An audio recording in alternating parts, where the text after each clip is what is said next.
இன்னைக்கு நான் கருப்பு புலர் கஞ்சி காய்ச்ச போகிறேன். அது தேவையான பொருள் என்னன்னு பாருங்கள். கருப்பு புலர்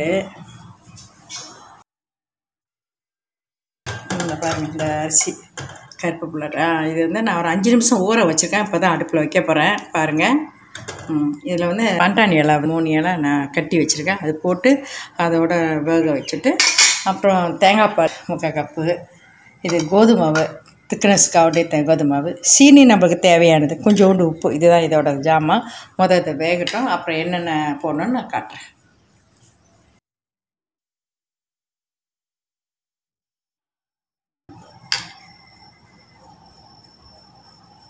வெந்துருச்சு. இதை பாருங்கள், இந்த பதம் இந்த மாதிரி இருக்கணும். இந்த மாதிரி இருந்தால் தான் நல்லா வெந்துருச்சு. உப்பு நான் போடலை, இப்போ தான் நான் உப்பு கொஞ்சோண்டு போட போகிறேன். கொஞ்சோண்டு உப்பு போட்டுப்பேன். உப்பு ரொம்ப தேவைப்படாது, கொஞ்சோண்டு பத்தலன்னு பார்த்து. இப்போ சீனி போடுறேன். சீனி வந்து நம்ம விருப்பம், எவ்வளோ இனிப்பு கூட வேணும்னா கூட போட்டுங்க, குறைச்சி வேணும்னா குறைச்சி போட்டுங்க. இது நம்மளோட ஆப்ஷன். சீனி கரையணும்.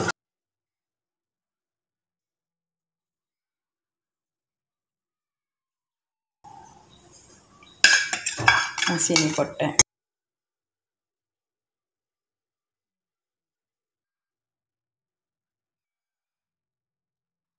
கொஞ்சோண்டு உப்பு போட்டுக்கிறேன்.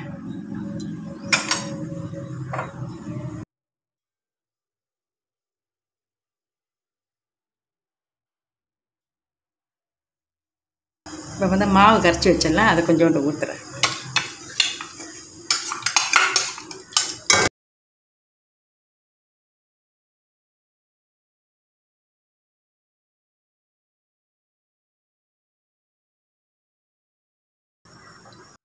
இப்போ நான் தேங்காய் பால் ஊற்றுறேன். திக்கு பால் தான் எடுத்துருக்கேன். நான் ஊற்றுறேன்.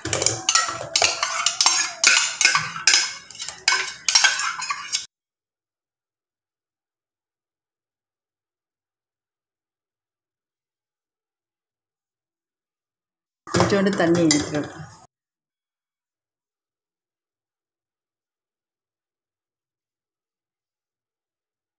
இப்போ சீனிலாம் கரெக்டாக இருக்குன்னு பார்ப்போம். எல்லாம் கரெக்டாக இருக்குது. இங்கே பாருங்கள், நான் பரிமாறுறேன். இப்போ அடுப்பை அணைச்சிட்றேன். கருப்பு புலர் கஞ்சி ரெடி ஆகிடுச்சு. இதே மாதிரி செய்து சாப்பிட்டு பார்த்துட்டு நீங்கள் ஃபீட்பேக் கொடுங்க. பாய்.